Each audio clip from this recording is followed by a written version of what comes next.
हम सबको पता है कोई चुनावी रैली नहीं है। अपनी दो बहनें हिम्मत से लड़ रही है। अगर बहन हिम्मत से लड़ रही है तो भाई कैसे पीछे रहेगा। और इसलिए हम सब दोनों अपनी जो बहनें हैं, कल्पना जी हैं, सुनीता जी हैं, आप चिंता मत करो। सिर्फ हमें नहीं, पूरा अपना देश हिंदुस्तान आपके साथ में है। देश में जो स्थिति है मैं दोहराना नहीं चाहूंगा। कुछ दिन पहले आशंका थी कि क्या हमारा देश तानाशाही की ओर चल रहा है, लेकिन अब वो आशंका नहीं रही, अब वो सच्चाई है।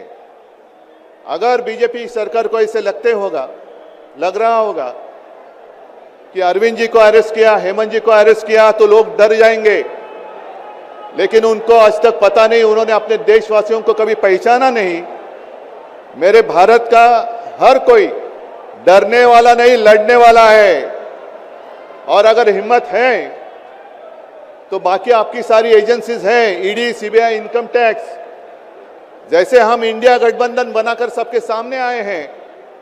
अगर आप में हिम्मत है तो बीजेपी को मैं कहता हूं, चुनौती देता हूं कि बाकी सारी लोगों को छोड़ दो, आप सीधा आपके बैनर पर लगा दो कि बीजेपी के साथ जो 3 साथी पार्टी है वो ईडी, इनकम टैक्स और सीबीआई है। लेकिन अब समय आया है, कितने दिन तक हम उनकी आलोचना करते रहेंगे। अब तो उनका सपना ऐसा है कि 400 पार। मैं पूरे देश को आह्वान करना चाहता हूं कि एक व्यक्ति और एक पार्टी की सरकार देश के लिए खतरनाक हो गई है, और अब वो समय आया है कि एक पार्टी और एक व्यक्ति की सरकार नहीं चलेगी।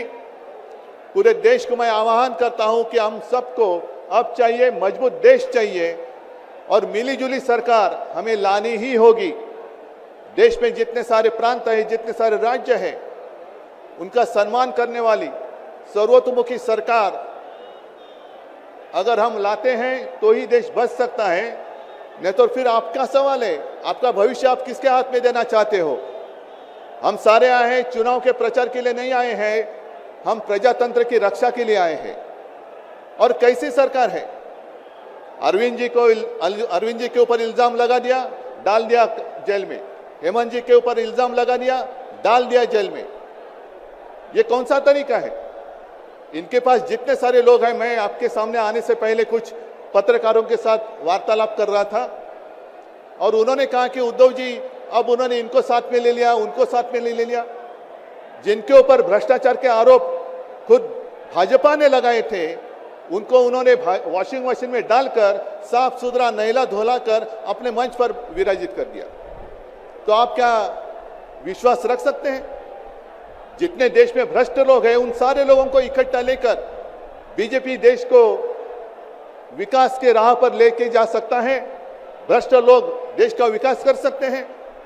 तो ये सारी उनकी जो बातें हैं, आज जो अपनी रैली है, किसी ने कहा कि बीजेपी ने इस रैली को ठगों का मेला कहा है। क्या आप सारे लोग ठग हैं।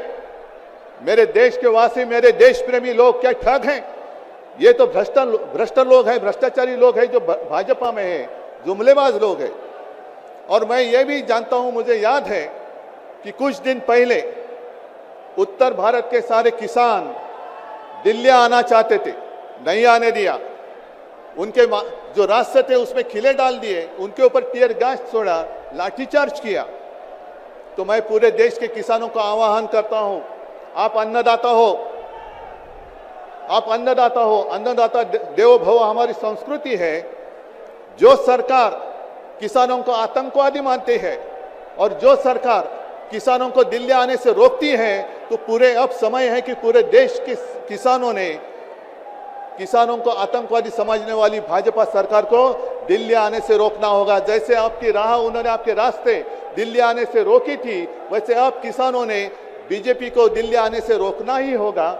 और एक नारा जो मैंने मुंबई में दिया था, वो जो कहते हैं कि आपकी बार 400 पार, मैं आपको आह्वान करता हूं कि जहां से आप आए हुए हैं, आप जाओ, अपने घर पे जाओ, जहां भी जाएंगे, गांव में जाओ, लेकिन एक नारा आपको देना होगा तानाशाही के खिलाफ, अब की बार भाजपा तड़ी पर।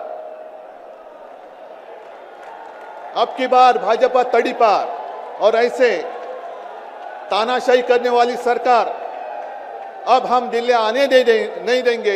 यही शपथ लेकर आगे हमें जाना होगा। और फिर से एक बार सुनीता जी, कल्पना जी, आप चिंता मत करो, पूरा देश आपके साथ है। आप लड़ाई जीतेगी और हम सब लड़ाई जीतेंगे, प्रजातंत्र जीतेगा। जय हिंद, जय महाराष्ट्र।